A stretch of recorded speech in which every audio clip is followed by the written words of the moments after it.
유명한 사람의 글이나 평론을 소개하는 유평 시간인데요. 오늘 유명한 사람은 차명진 전 의원입니다. 페북에 글을 썼는데 개인적인 인연도 있어서 신뢰도가 가는 글입니다. 이거 큰일 납니다.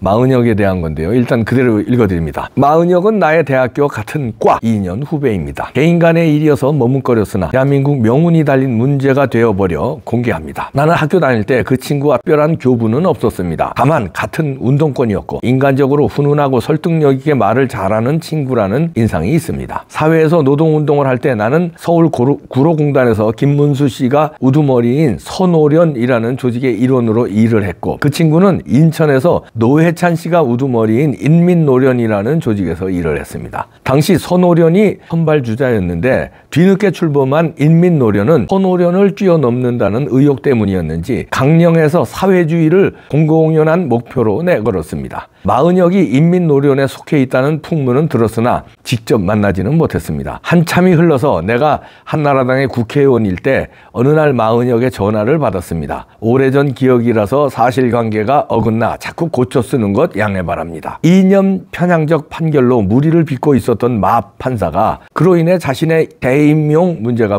불안하자 나에게 도움을 요청한 겁니다. 마은혁은 형이 정권 실세이니 힘 좀 써주세요 부탁했습니다. 내가 두 가지 주문을 했습니다. 너네 조직이 과거 경찰에 검거됐을 때 조직을 살리기 위해 전혀 관계가 없는 내 이름을 붙여서 나에게 국가보안법 굴레를 씌운 걸 사과하라. 네가 사회주의자가 아님을 공개적으로 천명하라. 그러면 내가 힘 좀 써보겠다. 마은혁의 전화는 그게 끝이었습니다. 나 역시 어떤 힘도 쓰지 않았습니다. 근데 그 친구는 재임용에 성공했습니다. 나보다 센 사람이 많았나 봅니다. 나는 아직도 마은혁이 인격적으로는 훌륭한 사람이라고 생각합니다. 그러나 그는 사회주의 이념을 절대 포기하지 않았습니다.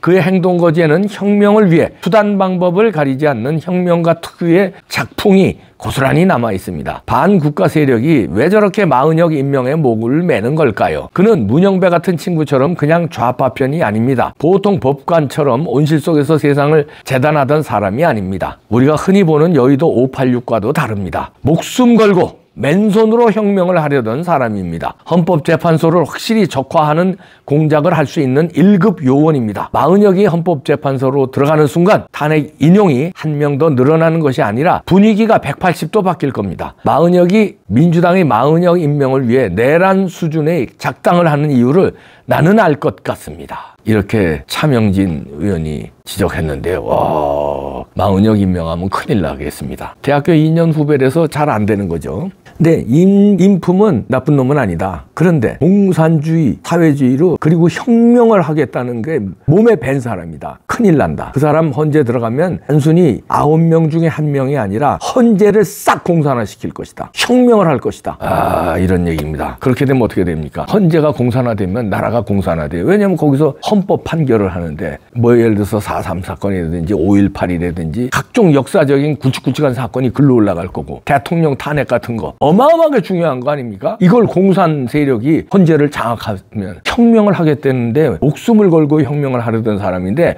헌재 8명 혁명하는 건 아무것도 아니라는 얘기죠. 들어가는 순간 분위기가 180도 달라진 180도 바뀌고 헌재가 공산으로 넘어간다는 거다. 적화되는 거다. 1급 요원이다. 이런 표현을 썼습니다. 1급 요원. 큰일 납니다. 절대 안 됩니다. 그리고 이 사람이 과거에 이제 문제가 많았을 때 이념 편향으로 그럴 때 이때 차명진은 국회의원이었으니까 좀 힘 좀 써달라 이렇게 얘기했는데 두 가지를 내세웠다잖아요. 근데 그 두 가지를 자기가 재임용의 절체절명의 순간에도 양보하지 않았어요. 첫째, 차명진을 사회주의로 모은 거 사과하라. 사과 안 했어요. 자기가 성공을 위해서는 사과하는 척이라도 할 텐데 사과 안 했어요. 국가보안법 굴레 씌운 거 사과 안 했어요. 그러니까 이 사람은 부탁하는 건 부탁을 해도 사과 절대 안 할 사람입니다. 자기의 이념 성향에서 일보도 양보 안 하는 놈이다. 그런 거고요. 두 번째, 네가 사회주의가 아님을 공개적으로 천명하라 그랬더니 절대로 안 했다는 거 아니에요. 그러면 사회주의자라는 거 아니에요. 이 위험인물이죠. 이런 사람이 헌법재판소 들어간다? 우리 대한민국이 인민노련이 되는 거죠. 북한 공산주의 편이 되는 거죠. 한미 동맹이 아니라 한중 동맹으로 가는 거고요. 북한과 연합체로 가는 거죠. 그걸 위해서 혁명을 하던 사람인데 어마어마한 사람이에요. 그러니까 이 사람은 간첩에 가까운 사람인데 어떻게 이런 사람이 헌법재판관을 추천 추천을 했냐 민주당이. 그럼 같은 배 아닙니까? 그래서 40여기를 그냥 어떻게든지 넣기 위해서 별지랄을 다 하잖아요. 지금 줄탄핵을 시키겠다는 거 아닙니까? 국무위원들. 그 국민들의 그 반발을 사고도 국민들의 반발 같은 거는 생각을 안 해. 나라를 먹는 게 중요한 사람들이니까. 그리고 북한의 지령이 중요한 사람이니까. 중국과의 합작이 중요한 사람들이니까. 반대, 이건 뭐 국민 절반이 반대하는 거는 나머지 지네들 따르는 국민들하고 혁명을 일으키겠다는 거니까. 쿠데타 일으킬 때요, 온 국민 찬성받으면서 일으켜요. 그냥 핵심, 목숨을 갖지 않은 핵심 세력과만 하는 거 아니에요. 그래서 나라를 먹으면 자기들이 세상이 되는 거고. 얘네들이 그래요. 지네들끼리 목숨을 같이 하는 소수만 뒤집어 엎으면 된다. 다행히 의회를 장악하고 있으니까 법 통과 자기들 마음대로 시키니까, 탄핵 자기들 마음대로 시킬 수 있으니까 국민 반대 이런 건 눈치 안 보고 쿠데타를 하겠다는 거니까, 혁명을 하겠다는 거니까. 그런데 헌재가 지금 5대3이니까 저지랄 하는 거예요. 40여기 들어가서 어떻게 돼요? 6대3으로 만들려고 하는 거지. 만약에 지금 5대3이 아니라 4대4였으면 저렇게까지 지랄 안 할 거예요. 왜냐면 4대3은 40여기가 들어가면 5대4가 되잖아요. 그래도 기각 아니면 각하잖아요. 근데 지금 5대3이기 때문에 40여기가 들어가면 6대3이 되잖아요. 그럼 어떻게 돼? 인용이 된다는 거 아니에요. 그러니까 40여기를 넣는 거예요. 근데 6대3이 문제가 아니라 40여기가 들어가면 여기 차명진이가 얘기한 것처럼 하나 플러스 되는 정도가 아니라 완전히 적화 공작을 할 수 있는 1급 요원이라서 8대0으로 인용을 시킨다 이거지. 40여기가 들어가면. 나머지는 그냥 다 그냥 허수아비로 만들어버리고 공작을 할 사람이다 이거지. 목숨을 걸고. 그럼 우리 쪽에서는 어떻게 돼요? 40여기 절대 집어넣으면 안 되지. 한덕수 총리 절대 이건 막아야 됩니다.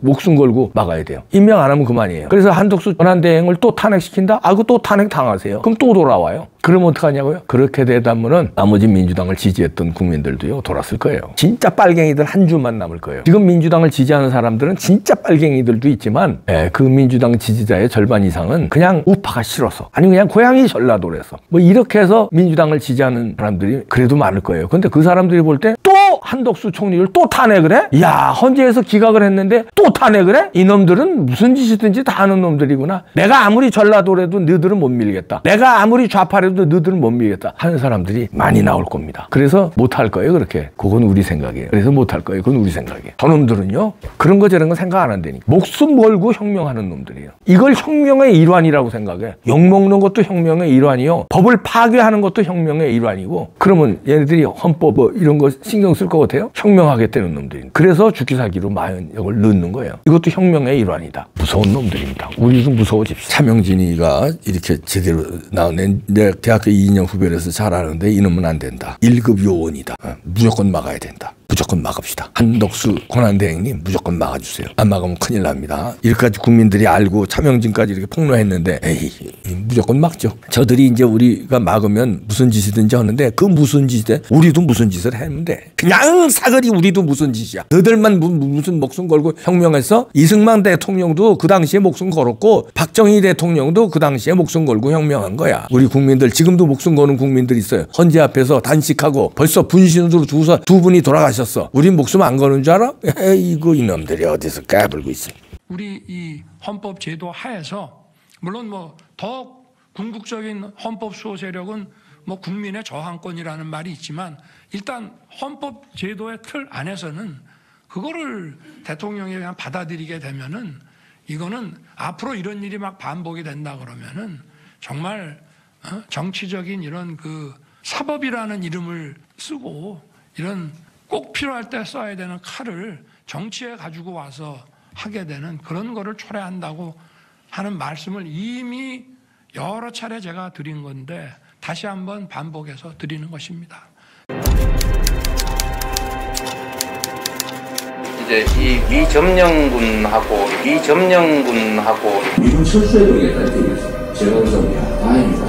여기 찬스다. 우리 이 헌법 제도 하에서 물론 뭐 더 궁극적인 헌법 수호 세력은 뭐 국민의 저항권이라는 말이 있지만, 일단 헌법 제도의 틀 안에서는 그거를 대통령이 그냥 받아들이게 되면은, 이거는 앞으로 이런 일이 막 반복이 된다 그러면은 정말 정치적인 이런 그 사법이라는 이름을 쓰고, 이런 꼭 필요할 때 써야 되는 칼을 정치에 가지고 와서 하게 되는 그런 거를 초래한다고 하는 말씀을 이미 여러 차례 제가 드린 건데, 다시 한번 반복해서 드리는 것입니다.